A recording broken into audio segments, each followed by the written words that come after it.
Howdy, everyone. SD Mountain Man. I've been talking about doing some knots, showing some knots, and I think what I'll start off with is how to make a fast deploy ridge line to set up a tarp shelter, like over your hammock or whatever. This is take two. I tried before with camera facing me, but I'm looking up, trying to have it down low like this, and look up into it, see if I'm in there or not. So I got that rope leading away from me there. That'll be we call that the tree. And I'm gonna get some slack. And we're gonna make a loop. Keep making the loop the wrong way. And so let's make it about like that. So with that there is the loop, the long end. You see it going away? That's on the bottom. I got the short end right here. That's a rabbit. Our rabbit's gonna come out of the hole. Oh, he sees a fox. He runs around the tree and goes back down the hole. Now hold on to that rabbit and pull this long one, the tree. Pull the tree away. And that's a bow line. Hopefully that shows. I'll do it one more time. Hopefully it'll show up better. So, we got our loop with the long side on the bottom. And I got our rabbit dangling there, the little one. And so what's going to happen between this loop and the end there, it's going to be our loop that would be like you tie around yourself, you fell down a hole or a well or something, and Lassie had to go get some help or something. They bring the rope, drop it down. You got to tie this around yourself because this is a non-slip knot. It will not slip. So I'm gonna try and get it. It's hard with this sling on to get close enough, but get out of the way so you can see. So rabbit comes out of the hole, around the tree, and back down that hole. Can you see him there? Okay. I'm gonna hang on to him.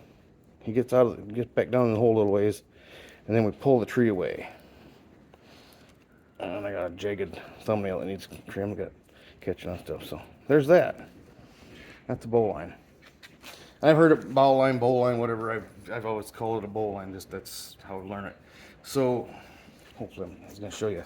So basically, what this here would be your first end on a fast deploy ridge line. You'd go around a tree, and I'm hoping this is in there. You take a little tag piece like that, put it through there, then either put a stake, piece of twig or something like that. And here's your see. So here's the tree. My wrist is the tree, and just basically poke a stick or something through there like a toggle, and then you pull it tight. It'll cinch up on the tree. And I'll do this all together some point. It's just the very last knot, the trucker's hitch. I'm not going to be able to do that with this thing on my arm. The next one will be I think they call it pretzel knot. It's tricky trying to get close to the camera here and get out of the way too. So what I got is, and what normally this would be done with paracord and 36 tarp twine bank line.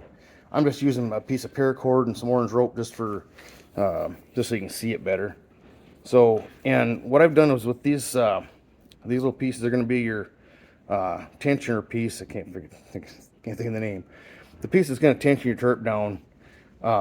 What I generally make these is about 10 to 12 inches.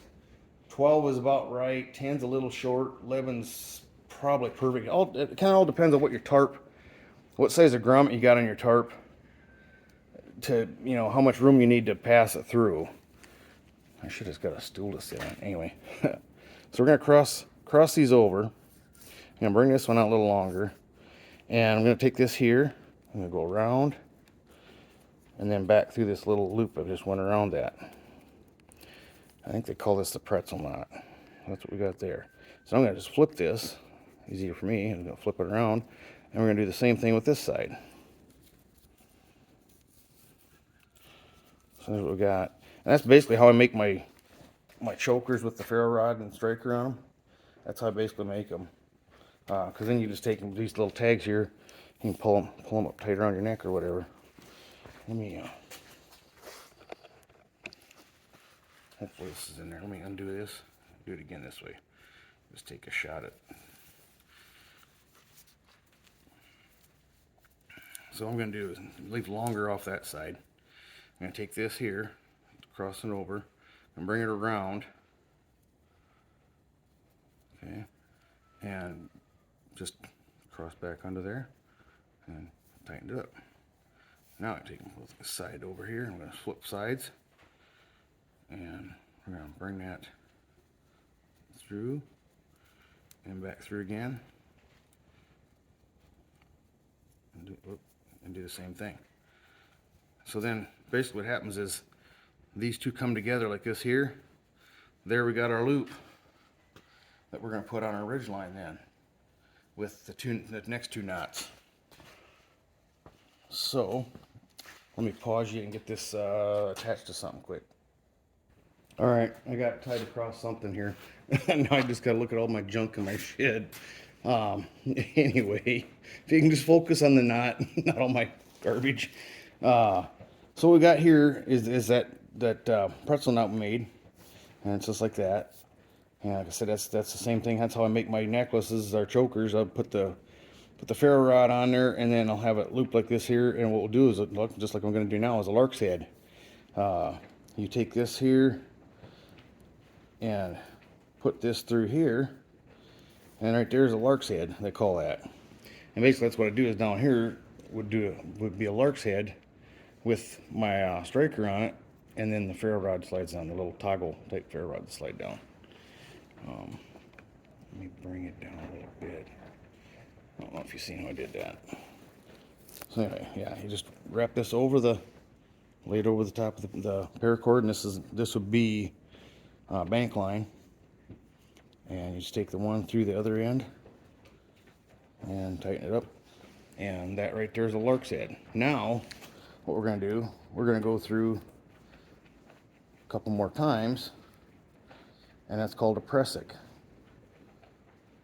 And so we're going to basically just, I hope that's in there, slide that through, kind of try and keep it all dressed up nice and neat and tidy.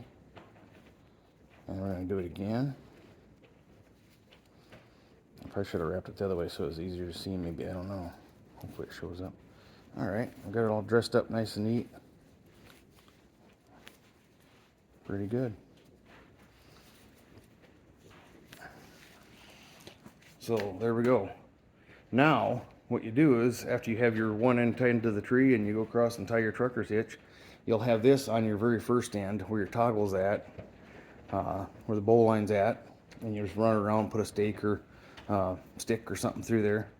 And then what you do is you take your tarp and attach it to here. Again, run this through your loop or grommet, whatever might be on your tarp, and then you can take and leave it here or wherever you have. I usually do them in fours. I usually do 4 on my ridge line, like this. I might do 5 with a longer one in the middle to hang on like a lantern or light, flashlight or something from. But generally, as a rule, just like I said, 4. I'll put 4. And I said these, there's about 10 to 12 inches. Most of mine are. The longer you get them, you see how far away from the rope it is, and that leaves you a gap where your tarp won't be up nice and tight against the rope. But anyway, yeah, so now I can pull on that. I'm pulling my lever on my lawnmower, but I pull on it, you can see how it's kind of kinking that up. Now if I had one down at the other end, pulling that way, it'll cinch up. Yeah, my handle on my lawnmower just give away, but that's how you cinch your tarp up. So there's the 4 knots for today. The bowl on, I call it the pretzel knot, the lark's head, and the pressic. And I'll get something set up here, have part of it set up so I can kind of show once the wind dies down or something with the tarp and whatnot. Anyway, thanks for watching. Appreciate it. Take care, everybody. ST Mountain Man out.